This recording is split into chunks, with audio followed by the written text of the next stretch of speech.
Army Patriot missile connects with Air Force F-35 to destroy cruise missiles.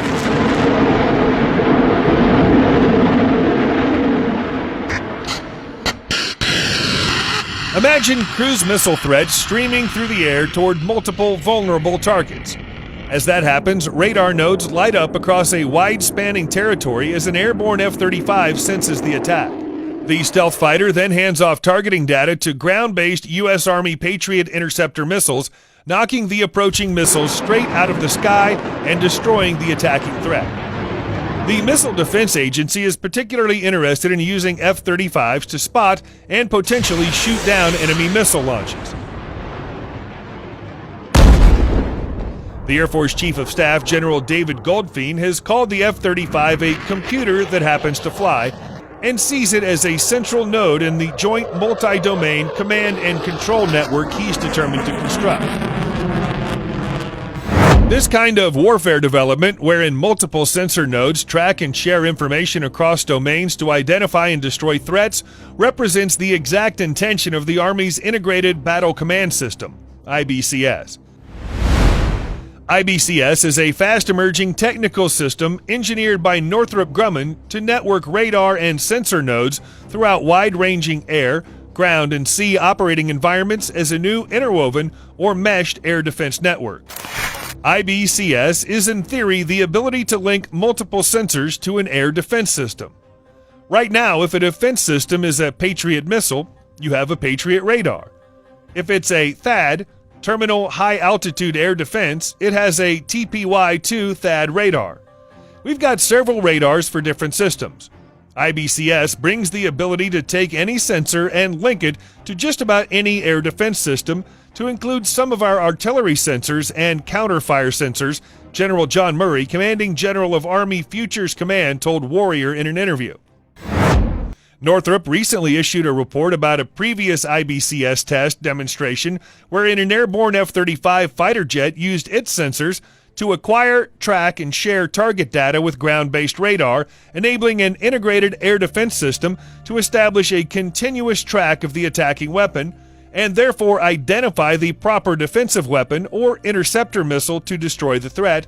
High above White Sands missile range, an Air Force F-35 tracked 2 surrogate missiles in the test and sent the sensor data to Marine Corps TPS-59 radars, an Army Sentinel, and Patriot ground-based weapons.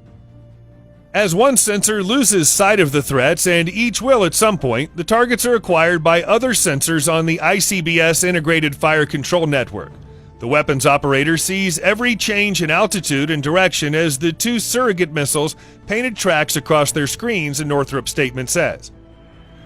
This kind of operational use for the F-35 fighter jet represents an interesting manifestation of a part of the vision for the F-35, namely that as a multi-role fighter, it can function as an air-ground attack platform as well as an aerial sensor node able to perform drone-like ISR missions.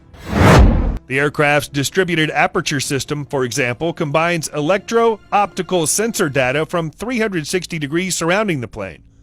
The data is aggregated and organized for pilots by onboard computer automation, performing what's often referred to as a sensor fusion function. The F-35 uses an electro-optical targeting system in conjunction with the distributed aperture system and a database of known threats called mission data files to find targets. This means that when it comes to operations, an F-35 could use its long-range sensors to detect a threat object, bounce the data off of a previous existing database of known enemy assets, and instantly determine what kind of threat might be approaching. This performs a rather substantial combat function, as it could enable an F-35 to cue ground-based radar and air defenses about specific enemy attacks from long ranges beyond the horizon. Murray explained that this kind of integrated sensor fire control network brings new dimensions to a heavily emphasized strategic approach for the Army and the Pentagon, multi-domain operations.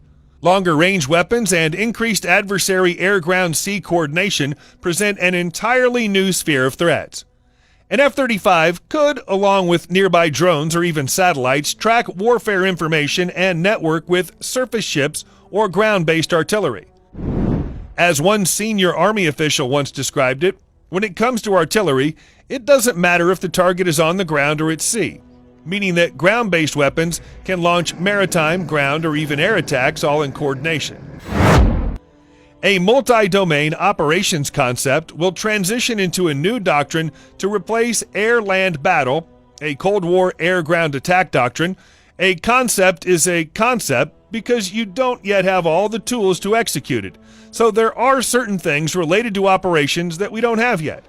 It's important to think about what comes next. If technology continues to evolve at the rate it's evolving, and there are indications that it's going to, you have to look out into the future. If you don't start thinking about it, it's going to be here before you know it, and you're going to be behind, he said. The F-35, with its advanced sensors and connectivity, is able to gather and seamlessly share critical information, Lockheed Missiles and Fire Control, Scott Arnold said in a statement. This demonstration represents a significant growth in capability for the Army Integrated Air and Missile Defense Program and multi-domain operations. This is another example of the power of IBCS open architecture design, which enables the integration of any sensor to any effector in any domain, said Northrop Grumman's Dan Verweel, Vice President and General Manager. Any sensor, any effector, any domain. This is the future of the U.S. military's fight.